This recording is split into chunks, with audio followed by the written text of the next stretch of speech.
आपकी बार किसकी सरकार। इलेक्शन ब्रेकिंग आपको बता दें, बिहार विधानसभा चुनाव का दूसरा चरण, आज दूसरे चरण के तहत वोटिंग हो रही है। जानकारी दे दें, दूसरे चरण के लिए मतदान जो है वो जारी है, शांतिपूर्ण तरीके से मतदान चल रहा है। और बड़ी खबर, बड़ी अपडेट, दोपहर 1 बजे तक 47.62% मतदान अभी तक हो चुका है। ये बड़ी खबर, किशनगंज में सबसे ज्यादा 51.86% मतदान हुआ है। और जानकारी आपको दे दें, यहां पर मधुबनी में सबसे कम 43.39% हुआ है मतदान। ये बड़ी अपडेट, पहले चरण के बाद दूसरे चरण में भी बम्पर मतदान दर्ज किया जा रहा है। ये बड़ी खबर, बिहार विधानसभा चुनाव का दूसरा चरण जो है वो चल रहा है। दूसरे चरण के तहत बम्पर वोटिंग जो है वो यहां पर देखने को मिल रही है और मतदान जो है शांतिपूर्ण तरीके से चल रहा है। ये इस वक्त की बड़ी खबर, दोपहर 1 बजे तक 47.62% मतदान हुआ है। वहीं बात की जाए किशनगंज की, सबसे ज्यादा मतदान 51.86%। मधुबनी में अभी सबसे कम धीमी गति से यहां पर मतदान चल रहा है, 43.39% वोटिंग हुई है। तो बड़ी खबर, पहले चरण के बाद दूसरे चरण में बम्पर मतदान हुआ है। शांतिपूर्ण ढंग से मतदान जो है वो यहां पर चल रहा है। दूसरे फेज के तहत जो वोटिंग है वो हो रही है बिहार में। ये इस वक्त की बड़ी खबर, दूसरे चरण के लिए वोटिंग जो है की जा रही है। ये बड़ी खबर, दोपहर 1 बजे तक 47.62% मतदान जो है वो हुआ है। तो इस वक्त की बड़ी खबर, बिहार विधानसभा चुनाव का दूसरा चरण, दूसरे चरण के लिए मतदान जारी है।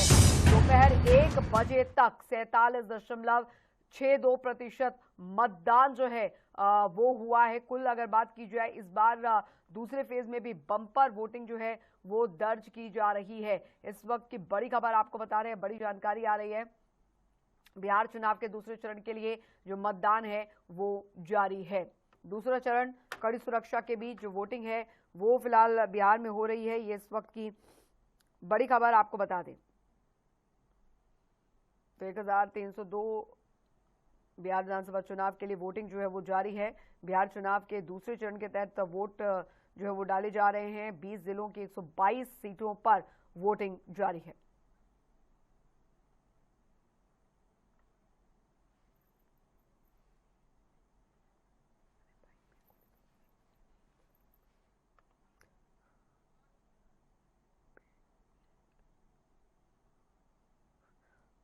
और स्टेट हेड ब्यूरो हमारे साथ संतोष कुमार जी जुड़ गए हैं और बिट्टू कुमार भी हमारे साथ इस बीच जुड़ गए हैं ज्यादा जानकारी के साथ।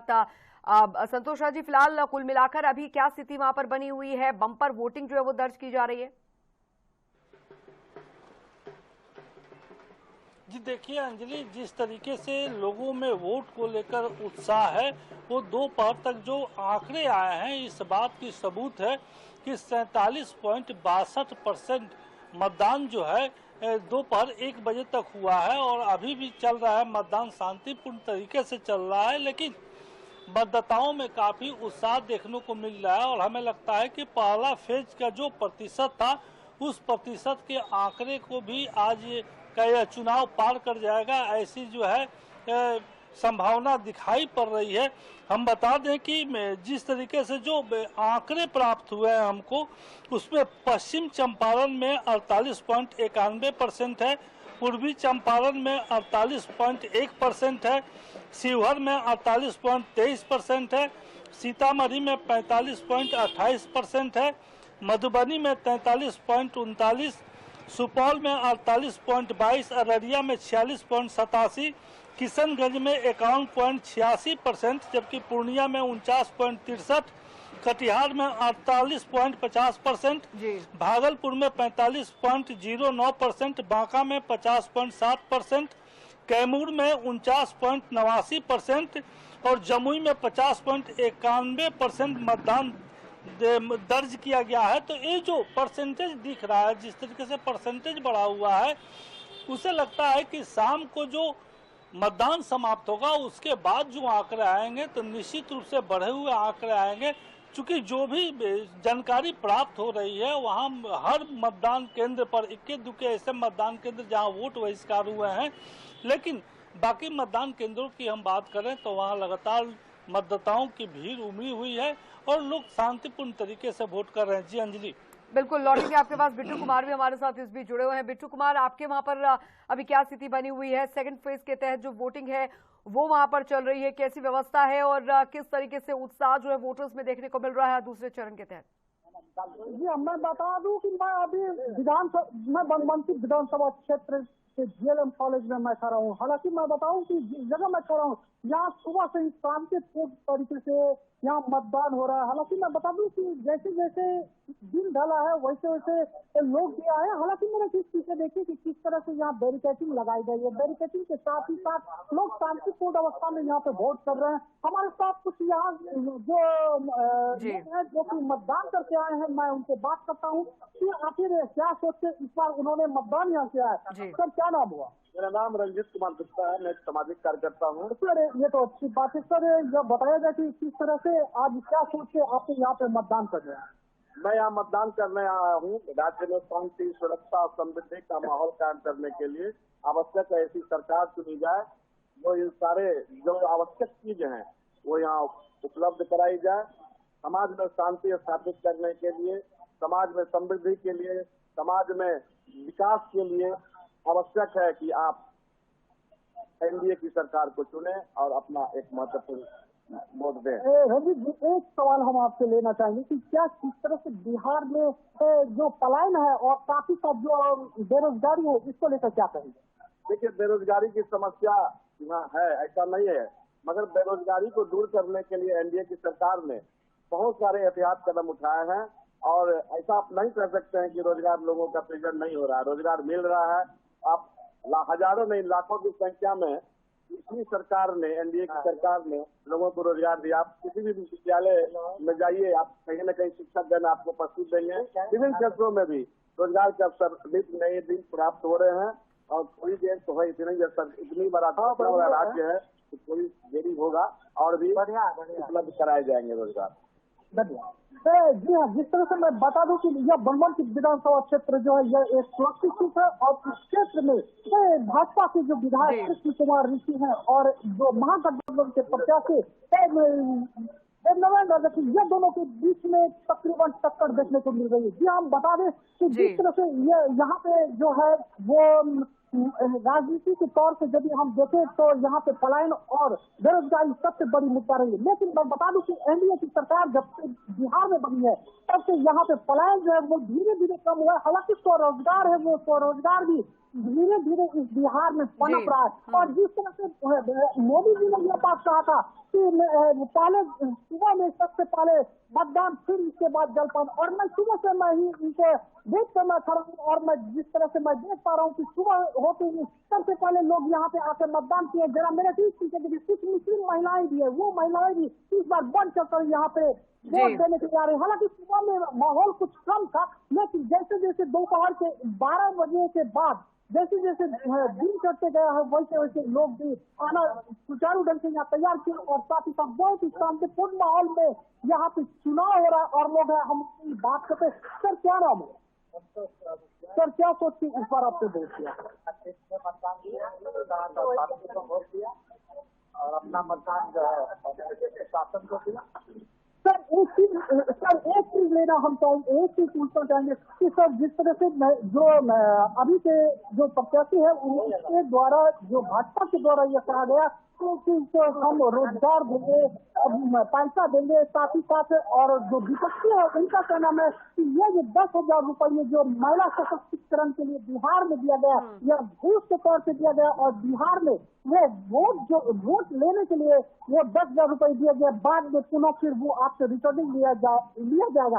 किस नजरिए से देखते हैं? नहीं ऐसा नहीं है, विकास काफी हुआ है और महिलाओं को काफी पिछले बार का उनका कार्यकाल को भी देखा जाए तो महिलाओं के लिए जीविका समूह बनाया गया था, जिसका कि व्यापक असर हुआ और बार बार सरकार की ओर से कहा गया है कि उनको रोजगार करने के लिए दिया गया, ये धन कभी वापस नहीं लिया जाएगा। भ्रम फैलाने का विपक्ष को ठीक है। बिट्टू लौटेंगे आपके पास और भी जो मतदाता है उनसे भी बात यहाँ पर जानिए कि क्या कुछ मुद्दे इस बार जहन में हैं। संतोष जी हमारे साथ लगातार बने हुए हैं। कुल मिलाकर इस बार जो सेकंड फेज के तहत वोटिंग हो रही है संतोष जी, वो भी मानी जा रही है कि बम्पर वोटिंग यहाँ पर दर्ज होती नजर आ रही है और कहा जाता है कि जब भी वोटिंग कम या ज्यादा होती है तो जाहिर तौर पर इसका असर जो है वो सियासत पर जरूर पड़ता है। तो इस बार भी बिहार चुनाव में हम देखें कि ये काफी ऐतिहासिक पल होने जा रहा है बिहार के रिजल्ट्स में इस बार।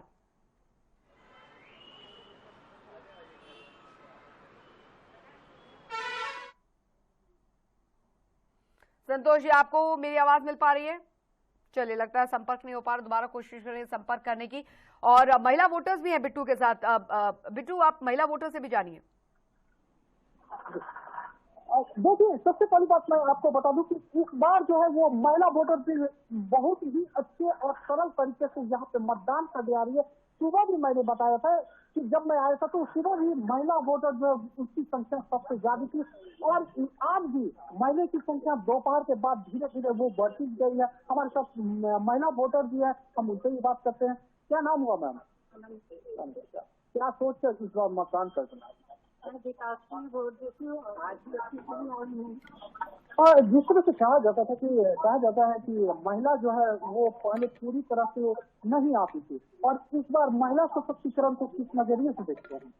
विकास और क्या विकास हुआ है महिला के लिए। क्या आप लोग खुल करके बाहर आती हैं? हम लोग तो आते हैं। क्या कहना चाहिएगा देश के लोगों को, क्या कहना चाहिएगा महिलाओं को, क्या कहना चाहिए? विकास हो रहा है। ठीक है, आप जानो, आप देखो। ठीक है। महिला वोटर्स के भी अपने यहाँ पर मुद्दे हैं। बिट्टू लौटेंगे। संतोष राज एक बार फिर हमारे साथ जुड़ गए हैं। संतोष जी, क्योंकि जब भी वोटिंग प्रतिशत में बढ़ाव या घटाव आता है तो जाहिर तौर पर इसका असर जो होता है वो चुनावों पर पड़ता है। इस बार भी बिहार इलेक्शन में कुछ ऐसे नजर आ रहा है। चलिए, एक बार फिर लगता है संपर्क यहाँ पर टूटता नजर आ रहा है, शायद संपर्क नहीं हो पा रहा। संतोष जी, आपको मेरी आवाज मिल पा रही है? संतोष जी, आप हमें सुन पा रहे हैं? चलिए, लगता है फिर एक बार संपर्क जो है वो नहीं हो पा रहा है उनसे। दोबारा कोशिश करेंगे संपर्क करने की। बिट्टू कुछ कह रहे हैं जी? जी हाँ, देखिए मेरे साथ कुछ नवयुवक भी हैं, मैं उनसे भी बात करना चाहता हूँ कि आखिर वो क्या सोच करके इस बार खुल करके वोट करने के लिए आए। जब मैं जो नौजवान है मैं उनसे भी मैं बात करना चाहता हूँ। उससे पहले मैं बता दूं, नौजवान जो होते हैं वो भविष्य होते हैं, देश के भविष्य है। मोदी जी का कहना है कि नौजवान जो है वो देश के भविष्य। मैं उनसे बात करना चाहता हूँ कि आखिर वो इस बार किस तरह से वोट किए, क्या सोच करके इस बार वोट किए। क्या नाम हुआ भाई? विशाल कुमार। क्या सोच के इस बार आपने वोट किया? आप तो नवयुवक है, क्या सोच के वोट किया? मैं युवा हूँ और ये इस बार मेरा दूसरा वोटर है। पहली बार विधानसभा का वोट मैंने दिया है। मैं हमेशा के लिए जो बिहार में विकास लगातार हो रही है, उस विकास को देखते हुए जो पहले सुशासन की राज की, अब जो सुशासन की राज है, हमेशा मैं इसी लोग दिया है। बात रही पलायन की समस्या बिहार में है, वो धीरे धीरे सरकार पूरा कर रही है और आगे होते रहेगी। देखिए, जिस तरह से जो नवयुवक थे उन्होंने बताया कि जो पलायन की समस्या है वो तो हालांकि वो आना जाना, क्योंकि एक तरह से देखा जाए तो हमारे देश, हमारे इस बिहार से भी बहुत लोग जो है वो दिल्ली, बम्बई, मद्रास में जॉब करते हैं। तो इसका मतलब यह नहीं हुआ कि वो जो है वो पलायन करे, बस कि वो अपने नौकरी के लिए वो पलायन है। लेकिन यह भी एक मुद्दा बन के रहा है कि बिहार से पलायन होती है। और भी लोग हैं, मैं उनसे बात करता हूँ। क्या नाम हुआ सर? सर, क्या सोचते हैं इस बार आपने वोट किया? सुरक्षा, सुशासन और विकास को देकर के हमने वोट किया है। मोदी जी की योजनाएं जो जनहित की योजनाएं हैं, आम जनता की योजनाएं हैं, और एक परिवार कम से कम 8 से 10 योजनाओं का लाभ उठा रहा है। उस योजनाओं को देख करके हमने मोदी जी के साथ और केंद्र और राज्य की सरकार के साथ। ठीक है बिट्टू, लौटेंगे आपके पास, क्योंकि देखिए आम जनता के नब्ज यहाँ पर टटोलना बहुत इम्पोर्टेंट भी है यहाँ पर, क्योंकि आज जनता का दिन है और आज किस तरीके से किन मुद्दों से वो वोट देने पहुंच रहे हैं वो भी समझना जरूरी है। संतोष जी एक बार फिर हमारे साथ जुड़े हैं। संतोष जी, आपको मेरी आवाज मिल रही है? संतोष जी, आपको मेरी आवाज मिल रही है? चलिए, एक बार फिर लगता है संपर्क टूट गया है, दोबारा कोशिश करेंगे। मैं चाहूंगी अपनी टीम से कि वो दोबारा उनसे संपर्क करें और उन्हें कनेक्ट करें ताकि हम उनसे जान सके कि वहां पर स्थिति क्या चल रही है। और बिट्टू लगातार हमारे साथ बने हुए हैं। बिट्टू, हम देख पा रहे हैं कि किस तरीके से जनभावना जो है इस चुनाव में काफी ज्यादा महत्वपूर्ण हो जाती है। जनभावना, बिहार की जनता क्या चाह रही है इस बार, वो वोट के जरिए जो है अपनी सरकार चुनना चाह रही है। और आज का जो सेकंड फेज का वोटिंग है वो बहुत इंपॉर्टेंट हो जाता है, और उससे भी ज्यादा इंपॉर्टेंट जो वोटिंग प्रतिशत आएगा वो ये बता देगा कि आखिरकार किस ओर जो सिंहासन की चाबी है वो जा रही है। जी देखिए, मैं एक चीज मैं आपको बताना चाहूंगा कि जिस तरह से कुछ देर पहले ही मैंने बताया था है कि जिस तरह से दोपहर होगा, दोपहर होने के बाद लोगों की आना जाना शुरू हो जाएगी, तो जनरली पीछे देखिए कि किस तरह जो व्यक्ति हैं वो व्यक्ति अपने व्यवसाय को छोड़ बंद करके वो यहाँ मतदान देने के लिए आए थे। इसी स्पष्ट रूप से हो चुका है कि जिस तरह से मोदी जी ने कहा था कि पहले मतदान फिर जलपान। और भी लोग हैं, मैं उनसे ही बात करता हूँ। क्या नाम हुआ सर? सर एक चीज बताइए कि क्या सोच के इस बार आप लोगों ने वोट किया? विकास के नाम पे समाज का विकास हो, तो विकास का काम रुका हुआ है वर्षों से, उसका तेज गति मिले, इसी मुद्दे पे हम लोग विकास के नाम पे, शिक्षा के नाम पे, रोजगार के नाम पे और पलायन के नाम पे नहीं, हम लोगों का है कि पलायन बहुत ज्यादा हो रहा है। बिहार में सबसे बड़ी समस्या यही है, यहाँ पे जितनी भी सरकार रही है या जो भी यहाँ का एमएलए रहे हैं, दुर्भाग्य यही है कि यहाँ का पलायन नहीं है, क्योंकि यहाँ पे कोई उद्योग है ही। हम लोगों को मजबूरी की वजह से, यहाँ पे कोई उद्योग नहीं लाने की वजह से हम लोगों को बाहर जाना पड़ा। सर आपने जिस तरह से कहा कि पलायन, तो पलायन हम ये चीज जानना चाहेंगे कि जो लोग बिहार में इनका आवास है और वो जॉब दिल्ली, पंजाब, मुंबई में करते, तो क्या वो पलायन हो? देखिए अब कितने लोगों की, अब ऐसी संख्या कितने लोगों की, मेरे ख्याल 1% जैसे लोग नहीं होंगे जिनकी संख्या है कि जो जॉब करने के लिए आते हैं। ठीक है, ठीक है। बिहार का युवा क्या सोचता है इस चुनाव को लेकर, ये भी हमने सुना है। बहुत बहुत शुक्रिया बिट्टू इस तमाम जानकारी के लिए। संतोष जी आपका भी बहुत बहुत शुक्रिया।